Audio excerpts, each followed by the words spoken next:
So I've been thinking a lot about this topic of honor, right? And I think the more that we get into it, the more interesting it's become, at least for me. And I'm hoping to just explore the topic a bit because you don't often hear about this word anymore. I mean, you think of honor, someone acting honorably, right? I almost think just like the samurai code, right? Like, oh, I did it for my honor. I'm going to die for my honor, or whatever it might be. And what's interesting is in the samurai world, and I'm not like an expert on this, but this is just superficially, it doesn't seem to be super connected to like any kind of like overarching religious whatever. And maybe there is, but they had a code in which they felt compelled to follow because it was right for them.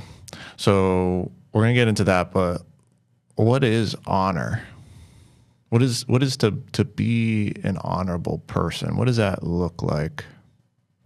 You're asking me what it means to me, I guess. Yeah. I think fundamentally it's internal.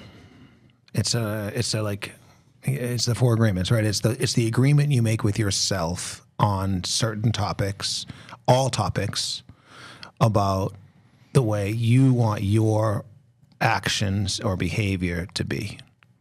And we all want it to be honorable. Right? If we break it down, we sit down and we go, I want to live an honorable life.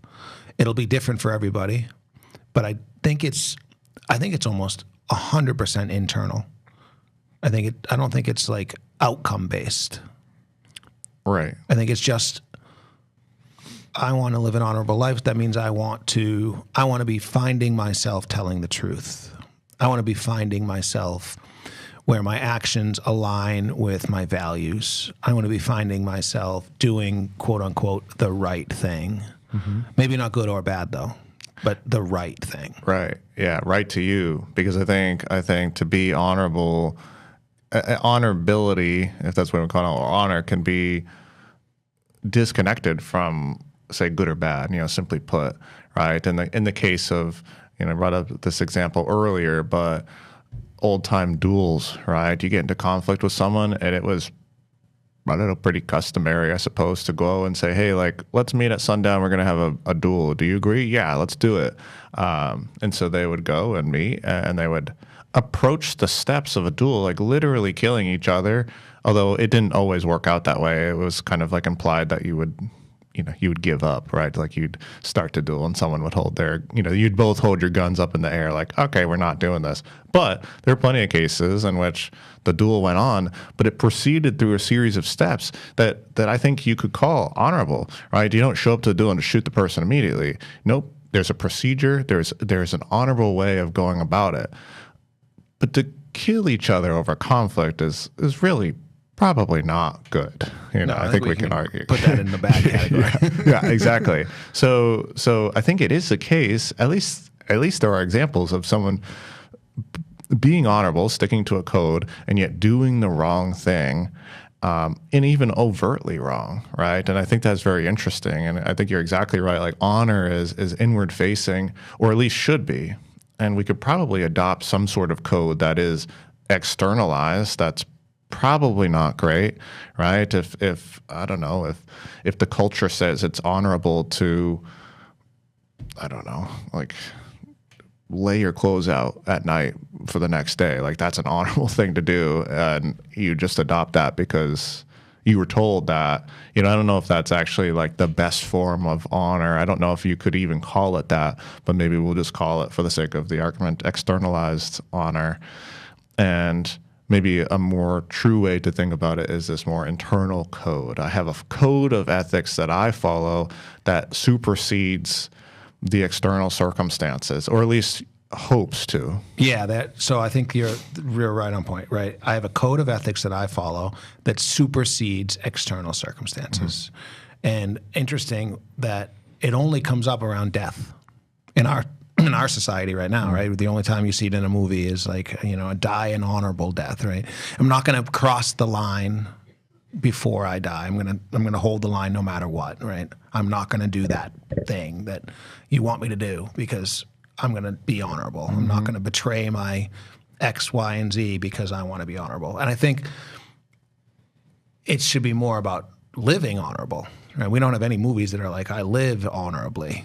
We don't really talk about that as a way of living. Yeah. We talk about it as a way of dying. I want to die with honor. And actually, when I say die with honor, I think about like kind of a silly thing, but dying in a really terrible way where you're just like pooping yourself and like you're kind of like this drain on yourself and your family, and that's like for some reason that becomes like not honorable, even though that's really not the case, right? It's like that's just an external circumstance.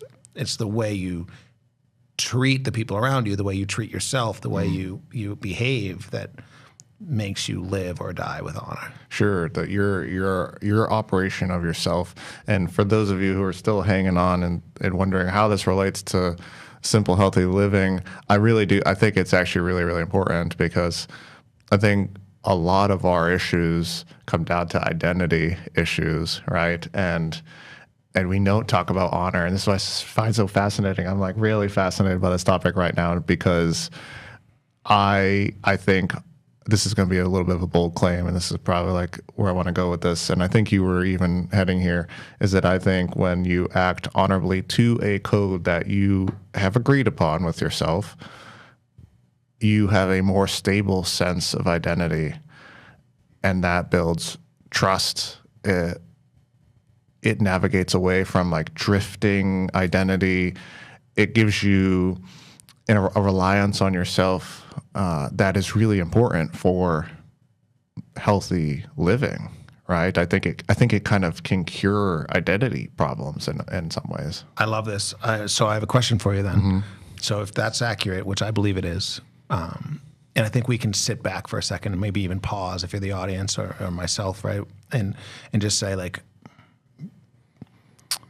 what is my code, right? What is my own individual code? Like, and I kind of hit a couple things, right? I want to find myself not lying. I want to find myself where my behavior lines up with my values.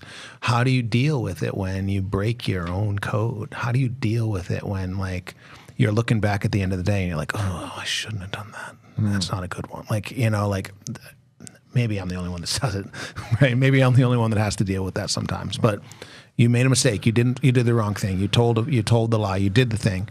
How do you deal with that? Like, it's almost like dealing with being good or bad is what we're taught. Like, okay, I was bad yesterday, like naughty. I did the wrong thing, right? Society says, well, okay, just forgive yourself. Just tell them you're sorry or apologize.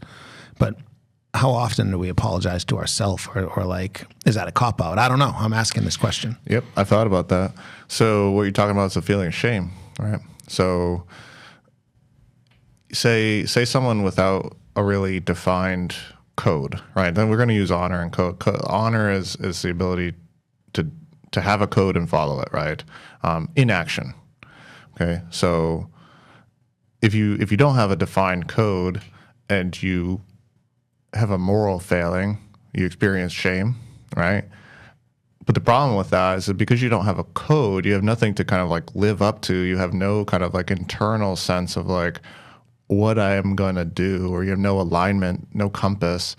Then to feel shame is really hard because not only did you fail, it's like you don't even know why you're kind of failing. You just failed because that's who you are in some ways. You're like, oh, I'm just a failure. I'm not, I'm nothing. I just failed. I did the lie. I did the bad thing.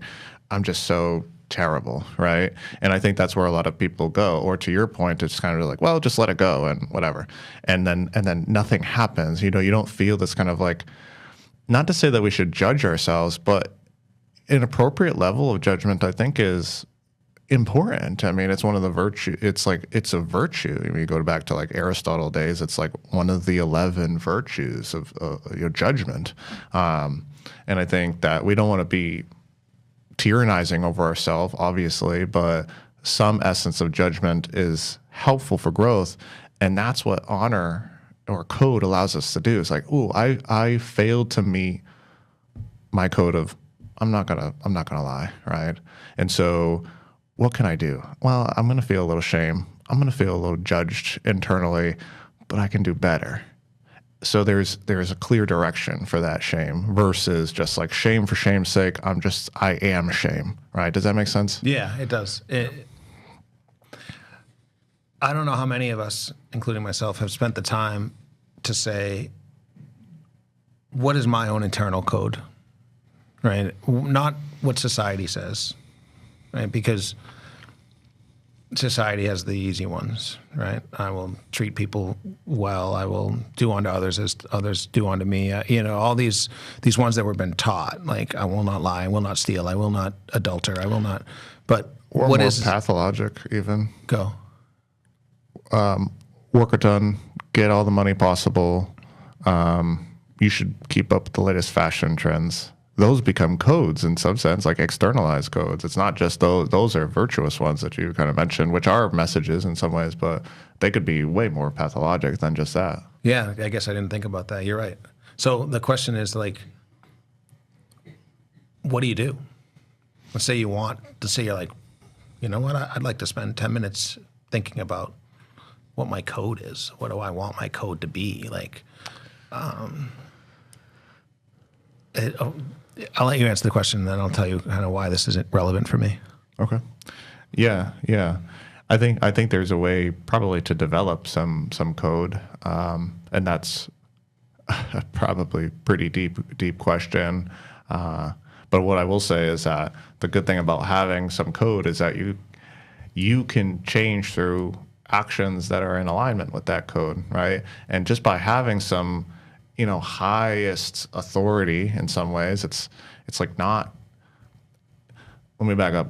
Self-perception theory. Like you are a believer in this, even though you might not know what this is, but I'm certainly a believer in it. And it's basically the idea that we use actions to determine our feelings about things, right? Or our feelings about things are determined by our actions. So, for example, if you go and play soccer and you're like, wow, I kind of like soccer, and you find yourself going back again and again and again and again and start, that's a pretty easy thing to see. Well, I am a person who likes soccer, right? Great, perfect. That applies, I think, to many areas in our life. We don't necessarily say, I am the person who tells the truth and then does the action of telling the truth just through thought alone, right? You kind of have to do the action first to like sort through your sense of self. Your sense of self has to almost like, you have to prove it to yourself, if that makes sense, right? And so the thing about it is if you have a code that says, well, I do X, Y, and Z, you can then in action hope to do X, Y, Z and prove it to yourself. You can prove that you're the person who's truthful and who is on time and punctual and, is treats others with compassion. But you have to have some higher aim. It can't just be like coming from nowhere. You have to aim at it because you're not perfect. None of us are perfect. So there has to be some aim to this, right? So you can't think your way. You can't think your way into being better, essentially, bottom line. Right. Well, you can try, but you'll never know if you did it. Yeah. Right. You'll never have to prove. You've never proved it. You've never done anything. Yeah. Do you think that this is part of why religion was so powerful? Because it gave people a code, like it, the 10 Commandments or the teachings of Jesus or the teachings of whomever, right? It took it from internal to external, and now it never really went back. And now it's like, I think that people can find themselves lost because of that. Well, yeah. I think this is one thing I've been thinking about a lot too. I'm surprised that we got here. But the argument, that's like getting into like just straight up morality, I think. And I think what religion, the purpose of religion, it's weird to talk about like the utility of religion, but I think that's it's an interesting topic because obviously if you have faith in a religion, then that's ultimate truth to you in some sense. But there is still utility, I think, in practicing and having faith too, like a more human utility. And that would be, well, say for like Christianity specifically, driving a moral stake in the ground, saying, okay, here's what's right and here's what's wrong. Because if you don't have any kind of moral stake in the ground that says here's what's right and here's what's wrong, people are just going to do whatever, right? Then they did, right? They I think there's proof of that. I don't know if actually it makes sense to me anymore to be like, well, humans will just do the right thing naturally. I don't know about that. I mean, how could you be so sure about that? Did you not pay attention in history class? It feels the opposite. It doesn't feel like we are going to do the right thing. I don't think that. Yeah, I don't think it's the case at all. I think like I guess you could make the argument that like society is evolving and this and that, but place yourself in a hard situation where the environment is conducive to doing wrong and see how easy it is to do the right thing. Look at our financial systems and our government systems and these captured systems, all because someone decided that it was okay to do a little wrong. Yeah. A little wrong, and then a little wrong, and then a little wrong. And before you know it, we got, captured programs that don't make any sense. And everybody's just did a little wrong. Sure. And so religion says, here's what's good, right? And that doesn't, I think what is off-putting to people is like, well, who are so-and-so to decide? Well, I mean, it's not just so-and-so. It's people who are like totally, totally unique. Totally different than the average person, or like Jesus, totally different, obviously, very, very different. And so, someone like him comes around and, says, okay, here's what's right, here's what's wrong. I mean, there's certainly more gravitas to what he says than like a normal, regular person or a Roman at the time or whatever. But then you're also, if you don't have that, so you need a stake in the ground. But there's going to be people like kind of on the fringes anyways. There's going to be people who are like, okay, I'm this far away from that stake in the ground, and that will be okay. People who just hang around the borders, they push the boundaries of that, right? So if like killing people is wrong, then there'll always be people around the fringes of that. Well, is killing a pedophile, is that wrong, right? And they're going to say, no, that's not wrong, that's fine, And they're going to make that stretch, right? But you can't actually go too far from the stake in the ground without it being overtly rejected by people. By society. Exactly. Not necessarily by you, though. That's the interesting thing. Mm-hmm. Think about this line for a second. I have faith that if I live by my code, I'll be rewarded. That doesn't really... That's not what most of society says. It says, I have faith that if I live by the code that was given to me, I'll be rewarded. But doesn't it seem more plausible that it's, I have faith that if I live by my code, there'll be a reward? Well, I mean, yeah. I mean, I suppose I don't know. What do you mean by reward? Like eternal life or whatever? The reward, if you live by your code, the reward will be that you can lay your head down at night. You can sleep without regret. You can find yourself doing the actions that somebody that believes they have this code would be doing. Does it make sense? Yep. I think the reward would be a stable sense of self. Yeah. I think that's the reward there. To bring it back to exactly what you said. Yeah. So I don't think we think about that very often. I've never once thought, I mean, before I started like thinking, I never once thought about, I mean, I've had these ideas, obviously you brought up a great topic, the Four Agreements. You take in those Four Agreements, the book by Don Miguel Ruiz. Yeah. You take in those four agreements and you make them code. You're I'm honorable if I, be impeccable with my word. I'm honorable if I don't even know what are they? Be impeccable. Don't take anything personal. Don't take things personally. Yeah. Don't make assumptions. And always do my best. Always do my best. So if I do that, or if I, not even if I do that, if I aim to do this as much as I can, then I'll be honorable. I'll stick to my code. And the thing about it is that that's an active effort. And so no one says, well, find a code and stick with it, or develop your code, or like get close to the person who you could be if you always follow your code, right? And I think in terms of like, the religious example, that person, that the image of that person in Christianity would be Jesus. Like, okay, if you do everything perfectly, if that were even possible, you'd be kind of like Jesus. You'd be given to the poor, and you'd have no money, and that wouldn't be important to you. What would be important to you is like just care and whatever. So I think it's interesting. It at least gives you some kind of like forward movement to something that is purposeful. And if you can get close to that, then you can feel really secure in yourself, right? Yourself isn't like, okay, you're telling the truth no matter what. You're telling the truth whether it's uncomfortable, whether it's easy, whether, someone, has a gun to your head or whatever it might be, right?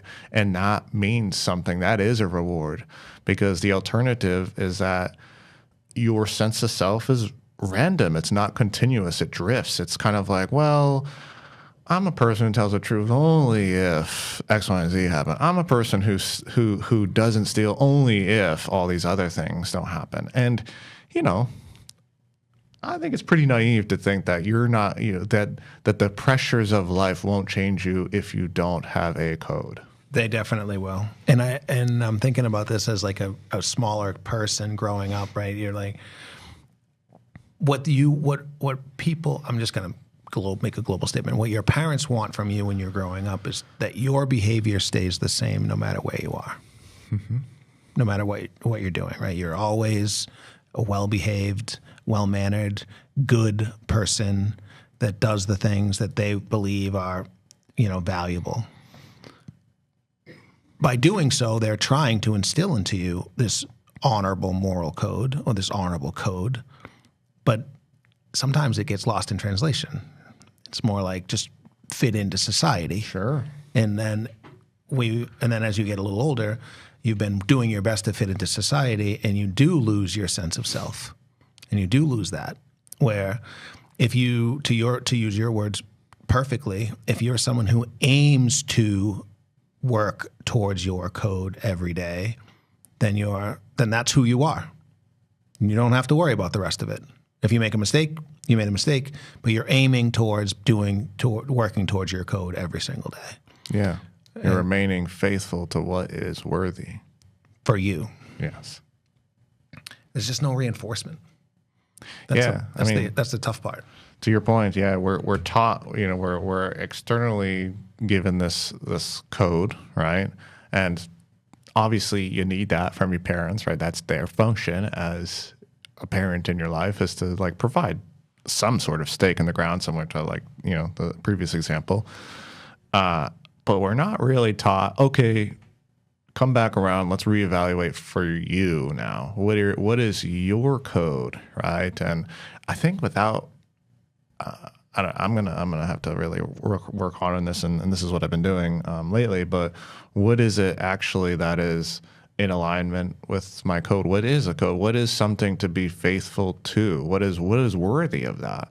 And it could be different person to person, and it doesn't really matter exactly what that is, right? I mean, sure, we could make arguments about it, right? But for you and your sense of self and your ability to be a consistent self and to trust yourself, you need a code. You need something to follow. You need to be honorable to that, right?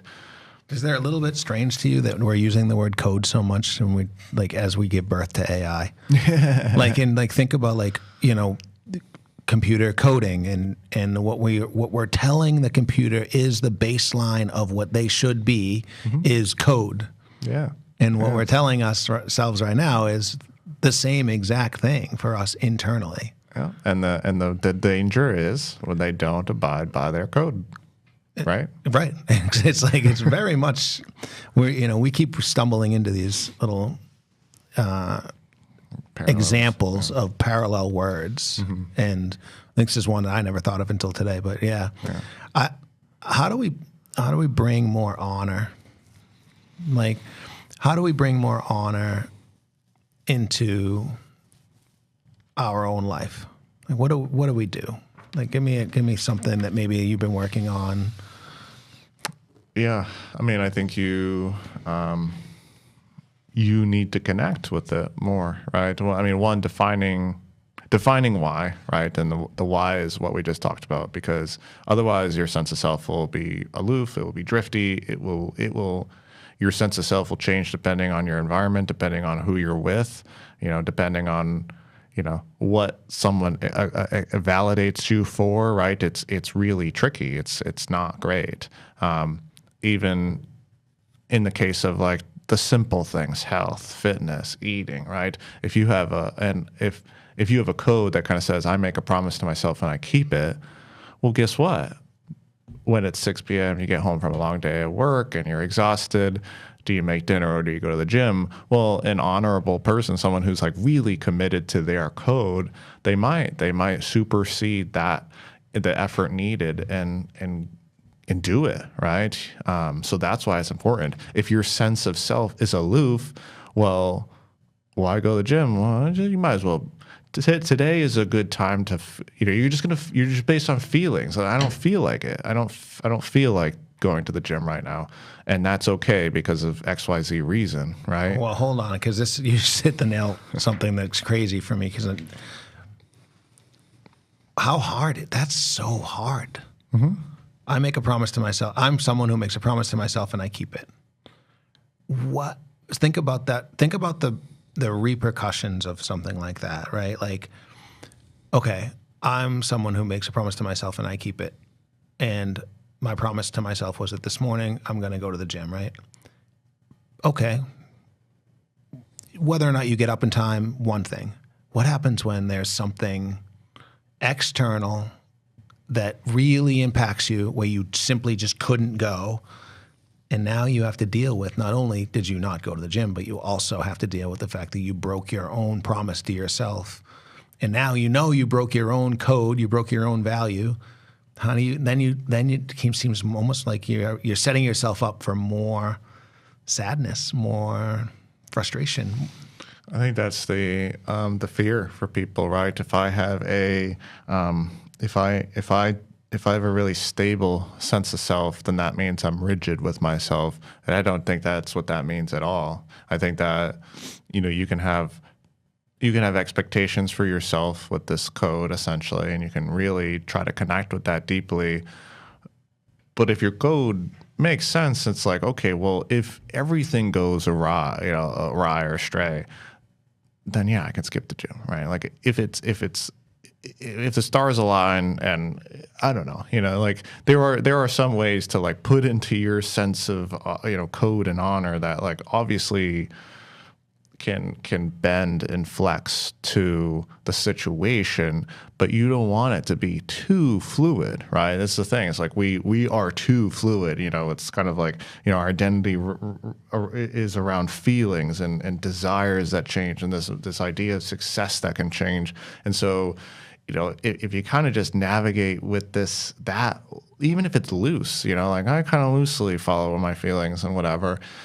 Yeah, I mean, it's hard. It's really hard. And then you find yourself continuously breaking commitments to yourself, because the person who doesn't have like good honor, say, like they haven't practiced honor with themselves and doesn't have a really like developed and code that they're connected to, they're still making promises. I'm going to do this and I'm going to do that. You're just harming yourself, because, I mean, you just don't have the relationship to yourself to even make a promise to begin with. It's like you have a relationship to a friend who's totally dishonorable, right? I mean, yeah, you're not going to trust that person. You're not even going to rely on them for a simple task. Yet here we are, acting dishonorably against our code and having no code at all.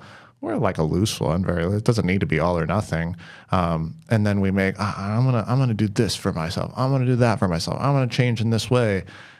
Of course you're not, because your code you're not connected to it. So of course you're not. It's like honor and humility. I have standards. I'm not gonna betray them. And when I do fail, I'm gonna maybe be kind to myself. I'm gonna know how to repair that, and I have a way forward. But if you fail otherwise, it's not like, well, that's what I always do, you know? Right. But if you have code, it's like, oh, that's what I've been doing, but I have a way forward, right? And I think that saves us in some ways. I love it. I think you're right on point. So how do we develop a code? Yeah. Well, I mean, I think I keep saying like connect to a code. I think that's the important part here. Because we don't, we have a lot of external,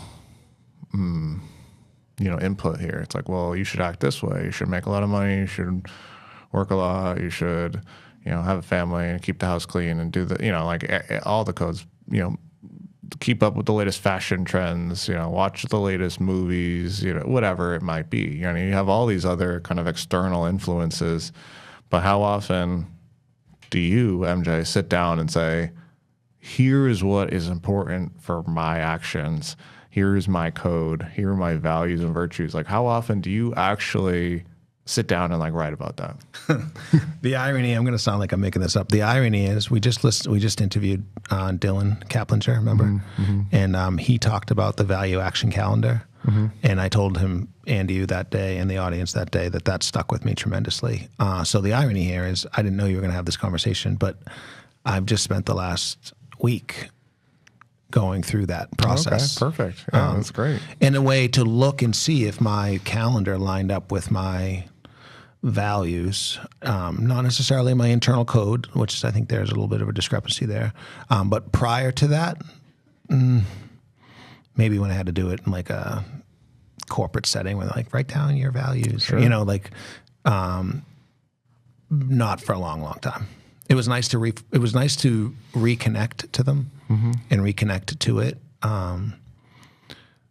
What I found individually is that one of the things that I really value is connection to others, friends, family, and I haven't been allowing myself time for that.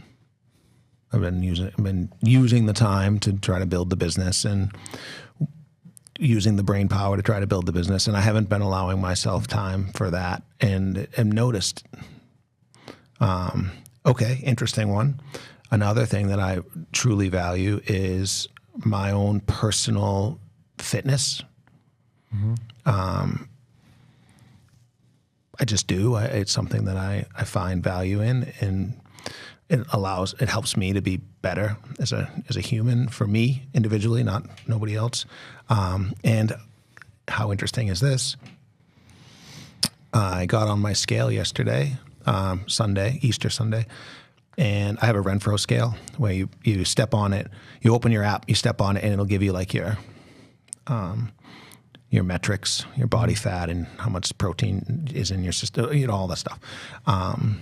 Well, I think it's pretty well documented that last year I had a pretty difficult year mentally opening our labs, and I hadn't done that since November of 24. Nice. I had avoided stepping on the scale and seeing the results of my behaviors from a physical fitness standpoint for what amounts to be 15 months. Part of that was because I went through this exercise last week about writing down what I do value, and almost started okay, back to starting again, back to getting to who I am and what is important to me, and this is a metric I can use to do so. Sure. So interesting that this has come up today. Yeah. And that's, think about it like this too. That activity, a lot of people have never done, not even once, right? And that's not a judgment by any, stretch of the imagination for those of you who haven't.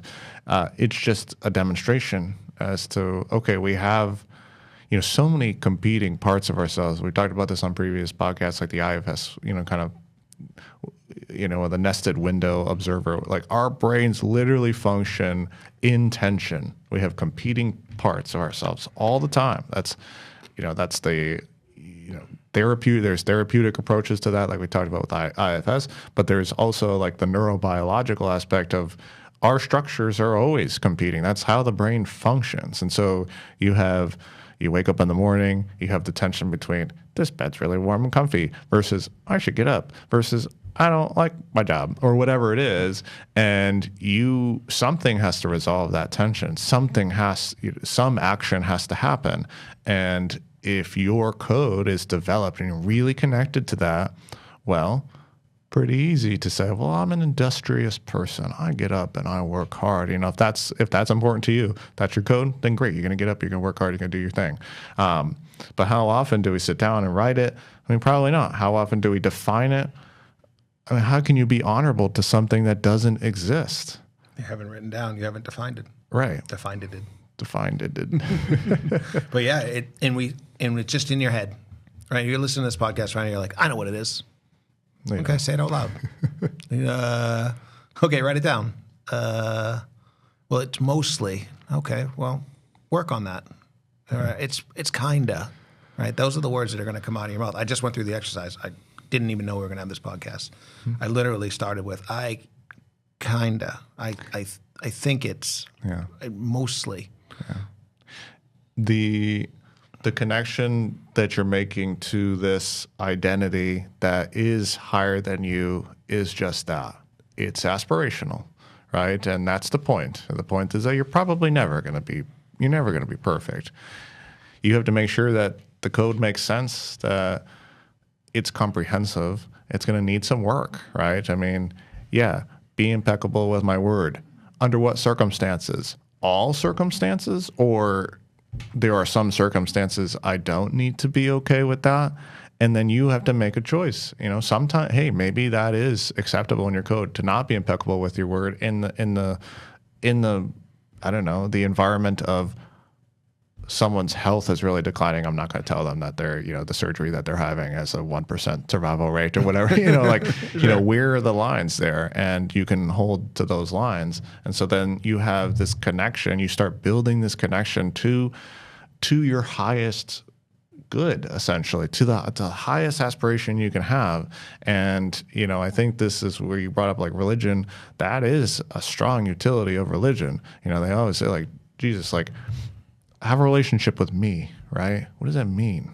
I mean, I think it was actually pretty profound and again, it's some deeper stuff. We won't get too far into it, but pretty profound of Jesus to say like, okay, apparently this is like what it says in the Bible and everything, that, perfect life basically does all these wonderful miracles and et cetera, et cetera. Obviously pretty profound in thought. But doesn't just say, okay, well, here's what we're going to do. We're going to like meditate and we're going to like connect to awareness and connect to the observing mind and really like connect deeply to consciousness. It doesn't say any of that. He says, actually, we'll go one step beyond that. Because that's inaccessible to a lot of people. Okay, meditate every single day for, okay, that's pretty inaccessible. But you know what is accessible to humans? Connecting with another human. That's pretty social. It's just a social thing. We get that intuitively. So connect with this person who represents something that is so high, is so like aspirational. Wow, like gives to the poor and like really cares about people.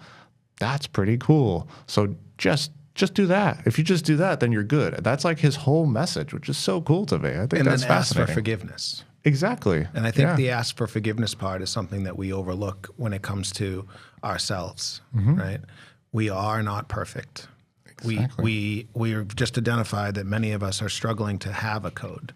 So, so let's ask yourself a little bit for forgiveness, for a little grace right now, okay? I kind of loosely had one. I thought I did, but I wasn't really defined. So now I'm going to define it. And I went for the first 44 years of 43 and 10 months of my life. And now here I am. So I can either be upset and beat down myself, or I can ask for forgiveness. And whether you're asking from a higher power, or if you're asking for yourself, I think that's a huge piece to it too. Sure. And this model, it's just asking for forgiveness because as long as you have that aspirational, connection, it's like the connection to something that is like far greater than yourself.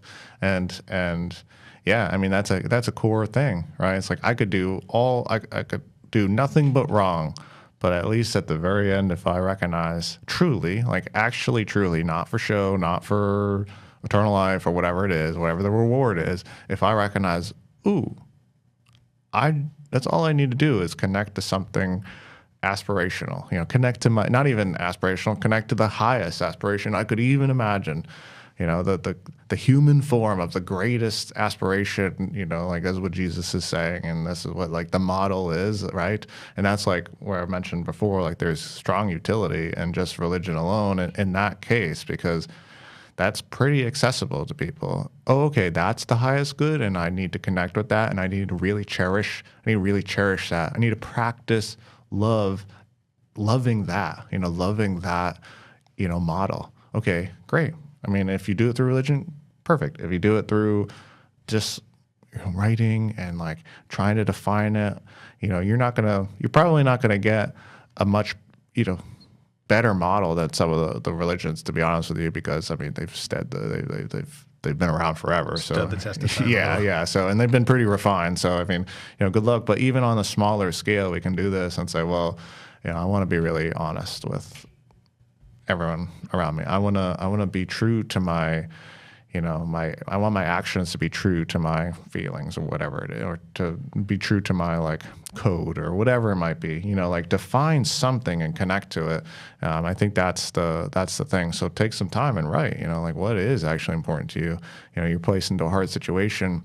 Do you stand your ground? Are you willing to bear uncomfortable feelings in the name of your code, right? Because that ends up being the real question, right? Yeah. That's the question. Yeah. It's like we talked about it, you can't just think your way into it or out of it. It has to be through the actions. And ultimately it really doesn't even matter with your actions until you get to the point. Are you willing to bear the uncomfortable feelings to stay in alignment with your code? Mm-hmm. And that's where the line is. And it goes worse from there, right? How are you willing to lose people in your life based on your code? Are you willing? It only gets harder from there, right? And if you don't have that code, the answer becomes no. Right. No, I'm not willing to do that, so I'm going to just bend my code. No, I'm not willing to have the uncomfortable feelings, so I'll just bend. And then back to what you started with, and then you lose your sense of self. Right, and that's really important. And that's then here you are, you've done all the things, you've bent, and now you end up as someone who is sitting by themselves wondering, who am I? Yeah, you've bent so much you have no form. Now what we're saying is we've kind of given you at least a place to start. Start again. And it's okay if you have to start again. Mm-hmm. And it's because now you're not starting from the beginning. Mm-hmm. Now you're starting with someone who has experience in all the bending. And how did that actually make you feel? How did that actually make you behave? And what's your life look like when you've done all the bending? If you're happy with it, keep bending. If you're not, go back to this concept of finding your code. Mm-hmm.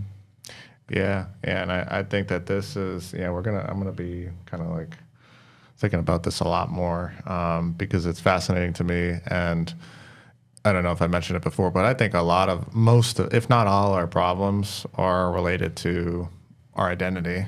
And, obviously then how our identity interacts with interpersonal relationships, causes the majority of our problems too. But at its core, it's, they're all kind of identity problems in some way, right? There is obviously diseases and that kind of stuff, sure.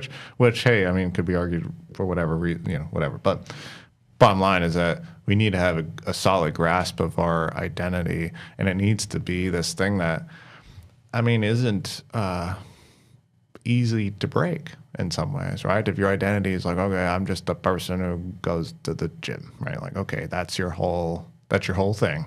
Right. And some people, they get through life and that's their thing, and it's not necessarily wrong, but it certainly leaves a little bit more desired. Right. So then you get to, 30s, 40s, 50s, 60s, and you look back and you're like, I don't really know who I am because I lost my capacity to go to the gym. I was an Olympian. I lost my capacity to compete. or like compete at the highest level. You know, I lost my, you know, I got in an accident. Now I can't do, I was an active person. That was my identity. Now I can't. And now what? I was a family person, but I lost my wife or I lost my kids, right? But we can connect to things deeper than that. You know, I'm a person who is there for people when I can't be, right? I'm a person who tells the truth. I'm a person who works hard. I'm a person who loves learning, right? Okay, you can't lose that. Yeah. Well, I think we definitely gave a audience a lot to think about when it comes to honor. And I like how we worked through the difference between honor and good. I liked how you really helped the audience understand like the reward for being honorable, acting with honor, having a North Star is a true sense of self. I think if anybody wants to live a simple, healthy life, it starts with having a true sense of self. So I think we did a lot of good in today's discussion. And I do like how they grow and turn. And, you know, I love that you're thinking about this stuff. And I think we brought a lot of good to today. Yeah, likewise. Yeah, you made me think. And yeah, if anyone has, this is one of those topics that, again, this is kind of like to put the words to it, you know, honor, and to like kind of define it as like something to follow, something aspirational, a higher sense, you know, your highest good, you know, the identity of that. You know, these are all kinds of things. I mean, I don't have the answers on it. MJ doesn't have the answers on it. So yeah, drop us some comments. What do you think? What do you think about it? Is there, you know, did we miss something, right? You know, we were saying like it's possible to be dishonorable and good, and it's possible to be bad and honorable, right? And, you know, did we miss something there? Are there examples where is that a fallacy? I don't know. That's what we want. So yeah, please engage a little bit with us specific on this topic. I'd be very, very curious to see what your thoughts are here. If you found it helpful, let us know. And then if you have other topics, other interesting things for us to chat about, or you want to, you know, get a chance to come share your story, please do reach out to us, and we'll get you next time.